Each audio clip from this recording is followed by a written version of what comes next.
আমি ফলতার ভূমিপুত্র। আমি চাইব ফলতা শান্তিতে থাকুক, সুস্থ থাকুক, ভালো থাকুক এবং ফলতায় আরও বেশি বেশি উন্নয়ন হোক। তাই সোনার ফলতা হোক, এটাই আমার স্বপ্ন ছিল। তাই আমাদের সম্মানীয় মুখ্যমন্ত্রী ফলতা উন্নয়নের জন্য স্পেশাল প্যাকেজ দিচ্ছে। সেই জন্য আমি আগামী 21শে মে যে রিপল আছে, সেই রিপলের কন্টেস্ট থেকে আমি নিজেকে দূরে সরিয়ে নিলাম।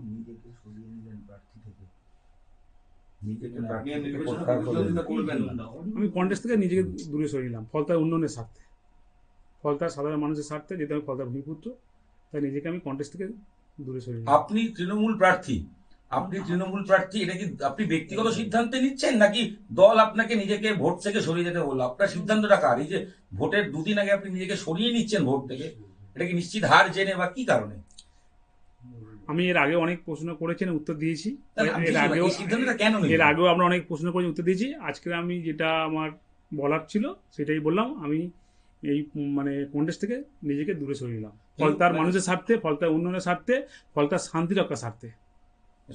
আমার একটাই প্রশ্ন, সেটা হচ্ছে 29 তারিখ ভোটে যে ঘটনাগুলো ঘটলো, টেপ লাগানো বিরোধী প্রার্থীর ক্ষেত্রে, কোথাও আতর লাগানো, এটা আপনি কেন করতে বললেন বা কেন করালেন যদি জিজ্ঞেস করি আপনাকে? 29 তারিখ এই রিপোল হলো তো একমাত্র ভোট অবাধ হয়নি বলেই, কমিশন তো একাধিক প্রমাণ পেয়েছিল। তো সেই পরিপ্রেক্ষিতে আপনি এটা কেন করিয়েছিলেন বা কার নির্দেশে করিয়েছিলেন? আমি এর আগে অনেক প্রশ্নের উত্তর দিয়েছি, 29 তারিখে অনেক প্রশ্নের উত্তর দিয়েছি। আমি আজকের যেটা আমার বলার ছিল, যে আমি ফলতার মানুষের স্বার্থে, উন্নয়নের স্বার্থে, শান্তির স্বার্থে, সুস্থতার স্বার্থে, সোনার ফলতা গড়ার স্বার্থে আমি 21শে মে ইলেকশন থেকে নিজেকে কন্টেস্টে সরিয়ে নিই। গত 29 তারিখে ঘটনার পরিপ্রেক্ষিতে আপনি কি বলবেন? যে ঘটনা ঘটলো, মানুষ ভোট দিতে পারেনি, ভোটের ওপরে কালি, কোথাও টেপ লাগানো, কোথাও আতর লাগানো, এটা কেন করলেন বা করিয়েছিলেন? এটা আমি করিনি। এটা অনেকে অনেক রকম কথা বলছে নিজেদের মতো, কিন্তু আমি এই সমস্ত জানি না। জাহাঙ্গীরবাবু, কারা করলো? আমি তো আমার অফিসে ছিলাম, অফিস থেকে আমি চালনা করেছি, কিন্তু কে করেছে আমি নিজেই জানি না। আমি স্পটে ছিলাম না, বলতে পারবো। কোনো নির্দেশ এসেছিল কোনো মহলের বা কারণ? না, কোনো এরকম কোনো ব্যাপার। আপনি এখানকার প্রার্থী, আপনার কোনো নিয়ন্ত্রণ ছিল না? আপনি বলছেন যারা করে জানেন না, তারা তো আপনার কর্মী ছিলেন। না, আমাদের কর্মী করেছে, কে করেছে আমি নিজেই জানি না। যারা বিরোধী দলের টেপ লাগালো, আমি প্রশ্ন যারা টেপ লাগালো, যে জন্য আমি ডেকেছিলাম, যে আমি 21শে মে রিপোলের যে কন্টেস্ট আছে, কন্টেস্ট থেকে নিজেকে দূরে সরে নিলাম। যেটা ফলতা জুড়ে আপনার বিরুদ্ধে ভুরি অভিযোগ করছে, এটার বিষয়ে কি বলবেন? ভুরি অভিযোগ করছে সাধারণ মানুষ। মানুষ যদি সাধারণ মানুষ করে, তারা যেটা ভালো বুঝেন সেটা বলছেন। আমার ব্যক্তিগত মত, আমি ফলতার মানুষের সঙ্গে কোনোদিন খারাপ ব্যবহার করিনি, এবং প্রত্যেকটা মানুষ যে বলছে আমার সামনে, যারা বলছে তারা হয়তো আমার নিজেই চেনে না, আমাকে হয়তো জানে না। যারা বলছে তারা যদি আমার সামনে আসে এবং আমার সামনে চোখে কথা বলে, তারা বুঝতে পারবে যে তাদের যেটা বলছে সেটা ভুল।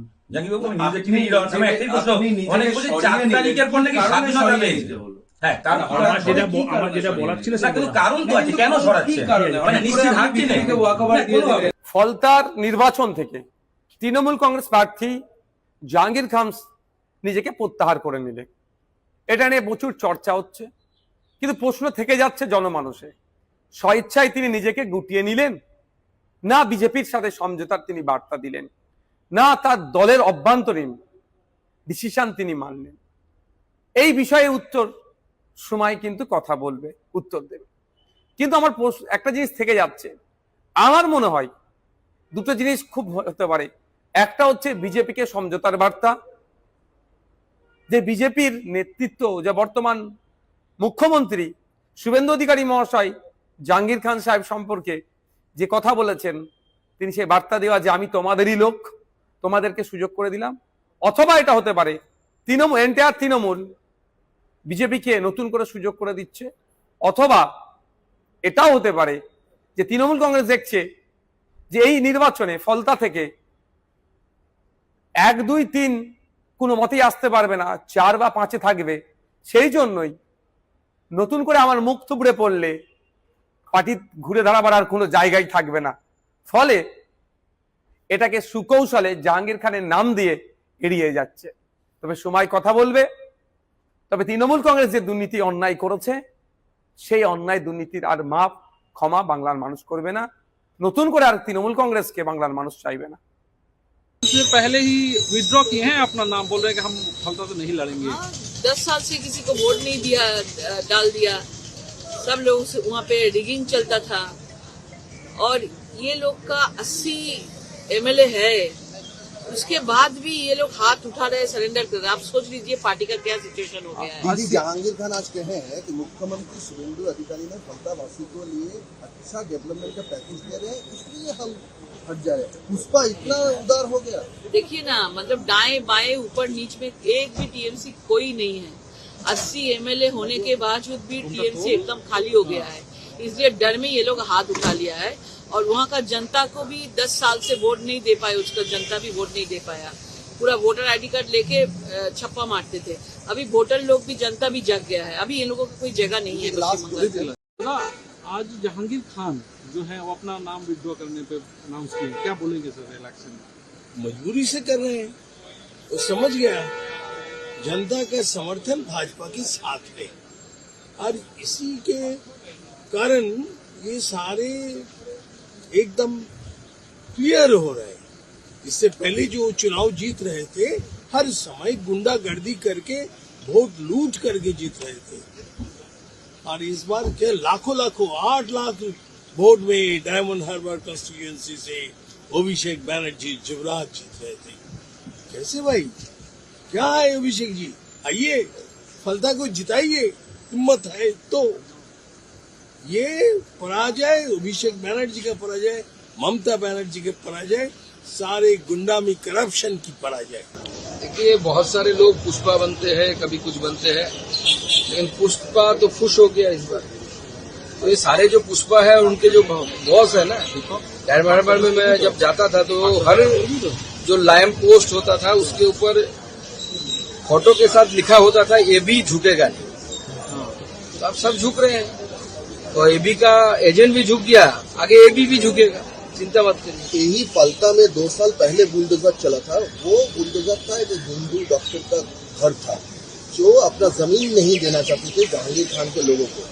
उस बुलडोजर को लेकर अब तक कुछ नहीं बोला गया। 2 साल में एक एफआईआर भी दर्ज नहीं हुआ और जब तिलंगाना में बुलडोजर चल रहा है तब ममता बनर्जी को मिर्ची लग रही है। देखिए, फलता में जहांगीर खान ने एक अपना एक अलग सा राष्ट्र जैसा बना के रखा था। फलता जो एसीजेड है उसको पूरी तरीके से खत्म कर देना, वहाँ पे एसीजेड घोषणा किया गया था। सारी कंपनियां बंद हो चुकी है, 2-4 चल रही है, जो भी चल रही है फलता के जहांगीर खान के नाम से, उनके बाद से चलना पड़ता था। लोगों को वोट नहीं देने देना, मुसलमान के ऊपर अत्याचार करना, हिंदुओं के ऊपर भी अत्याचार करना, इस तरीके के बहुत अत्याचार उस समय हुए हैं। हमारी सरकार आने के बाद हमारे मुख्यमंत्री श्री शुभेंदु अधिकारी जी ने स्पष्ट किया है सारे ऐसे अत्याचारों का हिसाब होगा, जो क्रिमिनल केसेस है उसके खिलाफ पुलिस कार्रवाई करेगी। I am not happy about this. It is not a good thing for the party.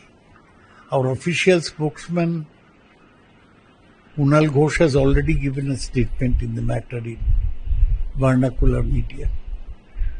This is part of Abhishek Banerjee's constituency. Maybe he will give a statement later on. Otherwise, the party, I am in Delhi, but the party will definitely consider the matter and give their opinion regarding. Same, we have to find out if there was an atmosphere of fear created by the ruling party in the place. But till that analysis and inquiry is done, we can't give a final comment.